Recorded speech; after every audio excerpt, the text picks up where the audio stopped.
So இருக்கிறதுலயே best option எடுத்துட்டு settle ஆகிறது தான் புத்திசாலித்தனம். ஒருத்தன் வந்தான். என்னோட பாட்டு, பரதநாட்டியம், அரகுர குக்கிங் எல்லா ட்ரைனிங்கும் இந்த ஒருத்தனுக்கு முன்னால வேஸ்ட் ஆயிடுது. I was not prepared for this. Cheese வச்சு நல்லா வெட்டினா அதுக்கப்புறம் அரைப்படி ரவையை போட்டு உப்புமா கேண்ட வேண்டிய நிலைமை வந்துருச்சு. சும்மா இருக்க மாட்டேளா? எனக்கு ரொம்ப பிடிச்சிருக்கு. அப்பா அம்மாவுக்கும் பிடிச்சிருக்குன்னு நினைக்கிறேன். நான் கேசரியை சொன்னேன்.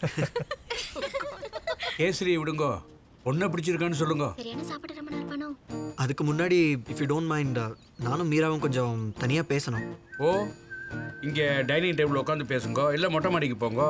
நானும் உங்கள் அப்பா அம்மாவும் இங்கே பக்கத்தில் வர வழியில் ஒரு காஃபி ஷாப் பார்த்தேன். நாங்கள் அங்கே போய் பேசிட்டு வந்துடுறோம். Coffee shop?